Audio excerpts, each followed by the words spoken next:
Algunos errores tienen el poder de cambiar el curso de la historia. Una de esas anécdotas tiene que ver con una vieja y aburrida llave que pudo haber salvado al Titanic de su triste final. La llave pertenecía al armario del nido de cuervos que guardaba binoculares, los cuales podrían haber ayudado a los vigías a divisar el iceberg antes. ¡Y hay más! La llave ni siquiera estaba a bordo del barco cuando zarpó. El segundo oficial la llevó consigo cuando fue retirado de la embarcación en el último momento. Según cuenta la historia, el oficial olvidó entregarle la llave a su reemplazo en su apuro por desembarcar.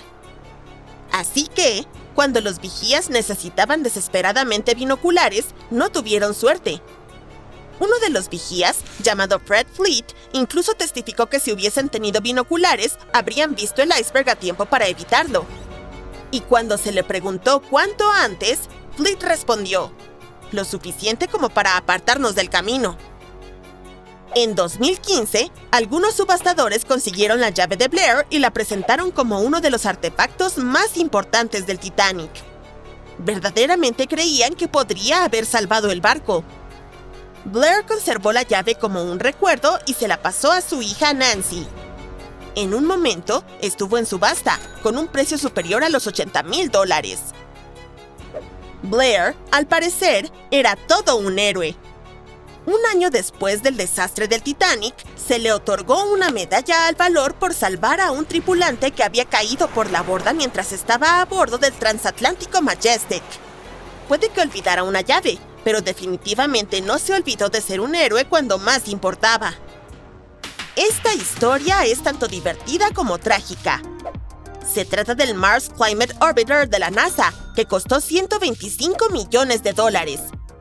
Los ingenieros de la nave espacial no hicieron la conversión de medidas del sistema inglés al métrico antes del lanzamiento y, como resultado, la perdieron.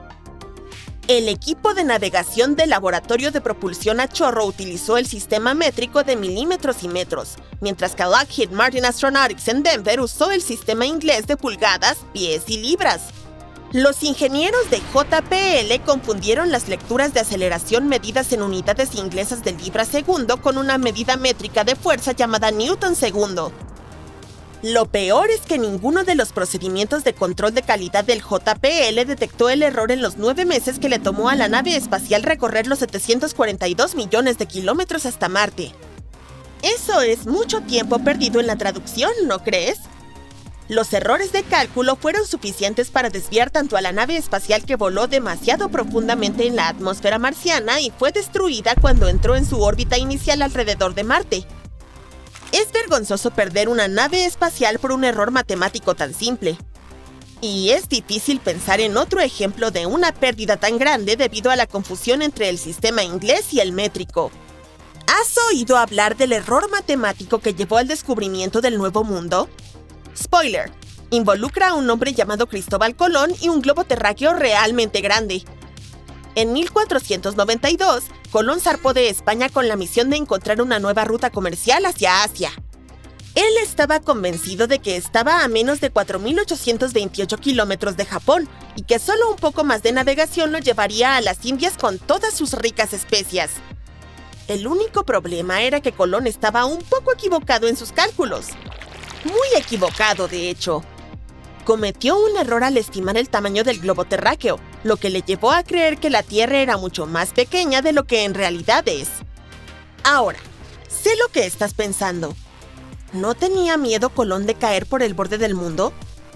Contrario al mito popular, Colón y su tripulación sabían que la Tierra era un globo, al igual que los antiguos griegos lo sabían 2 milenios antes. No estaban preocupados por caerse por el borde, sino más bien por el tamaño del océano que planeaban cruzar. Y para empeorar las cosas, Colón no tenía idea de que existía una masa de tierra desconocida entre España y Asia. Después de semanas en el mar, Colón finalmente llegó al Caribe. Creyó que había desembarcado en las afueras de Asia, por lo que nombró a las islas como Indias Occidentales. Continuó explorando el Caribe y la costa norte de América del Sur. Pero aquí es donde las cosas se ponen realmente interesantes. Aunque Colón insistió hasta su último día en que había llegado a Asia, Otro explorador italiano llamado Americo Vespucio mapeó la costa oriental de Sudamérica hasta Brasil y demostró de manera concluyente que Colón en realidad había descubierto un mundo completamente nuevo. Un cartógrafo alemán vio los mapas de Américo y nombró la nueva masa de tierra América en su honor. Y como sus mapas eran sumamente populares en ese momento, el nombre perduró. Un hombre llamado Alexander Fleming tropezó accidentalmente con uno de los descubrimientos médicos más importantes de todos los tiempos.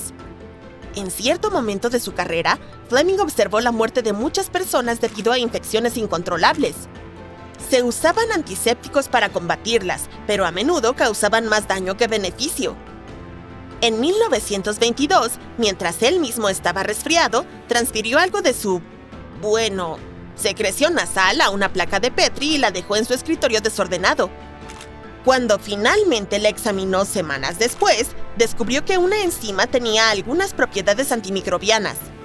No fue hasta 1928 cuando Fleming dejó un plato de Petri destapado junto a una ventana abierta que se topó con el descubrimiento que cambiaría el mundo. El plato se contaminó con esporas de hongos.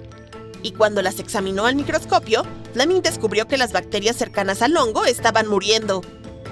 Logró aislar el hongo y descubrió que era efectivo contra numerosas cosas que causaban enfermedades. Y así fue como se descubrió la penicilina. Como el mismo Fleming lo expresó, yo no descubrí la penicilina, la naturaleza lo hizo. Yo solo la encontré por accidente. ¡Vaya golpe de suerte! En los primeros años de la década de 1520, la costa este de los Estados Unidos de América era un gran misterio esperando ser resuelto. Los españoles encontraron Florida y los ingleses y portugueses descubrieron Terranova, pero el área intermedia era como un espacio en blanco en el mapa. Francia decidió tomar medidas y envió una expedición para explorar la zona. Eligieron a un hombre llamado Giovanni da Verrazzano para liderar el viaje. Para esta expedición, contó con 4 barcos. Desafortunadamente, 2 de ellos naufragaron, y un tercero regresó a casa tras realizar otros negocios en la costa española. Solo la nave insignia, la Dauphin, cruzó el Atlántico con Verrazzano y su tripulación de 50 hombres. Verrazzano zarpó de Madeira y desembarcó en Cabo del Miedo. Desde allí, navegó hacia el sur, pero se asustó un poco de encontrarse con los españoles, así que regresó a algún lugar al norte de Charleston. Ancló no muy lejos de su punto de desembarco original, pero a diferencia de otros exploradores, prefirió fondear bien mar adentro.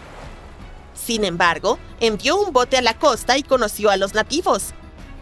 Fueron descritos como que usaban solo unas pieles de animales para cubrir sus cuerpos y guirnaldas de plumas de aves. Al navegar a lo largo de la costa, llegó a los Outer Banks de Carolina del Norte. Creyó que las aguas que había descubierto eran las del Pacífico. En realidad, lo que había encontrado era el Pamlico Sound. Pensó que América del Norte era solo una larga y extremadamente estrecha franja de tierra. Este error llevó a los cartógrafos a mostrar América del Norte casi completamente dividida en 2. Continuando, Verrazzano llegó a un hermoso lugar que llamó Arcadia, probablemente Kitty Hawk, Carolina del Norte. Navegando más al norte, pasó por alto las entradas a las bahías de Chesapeake y Delaware porque se mantenía bastante alejado de la costa hasta Nueva Jersey. Entonces, el momento que todos hemos estado esperando. Verrazzano descubrió el puerto de Nueva York y ancló en los estrechos. Posteriormente, fue nombrado en su honor y ahora está conectado por el puente Verrazzano Narrows. Una vez que el mar de Verrazzano apareció en el mapa, se volvió ampliamente aceptado y afectó a muchos futuros exploradores. Por ejemplo, Henry Hudson buscó un paso hacia el Pacífico en las latitudes medias del continente. Pero resulta que el inglés nunca encontró el Océano Pacífico cerca de Virginia y el mito cartográfico eventualmente se desvaneció. Es curioso pensar cómo una creencia errónea pudo tener tal impacto en la historia.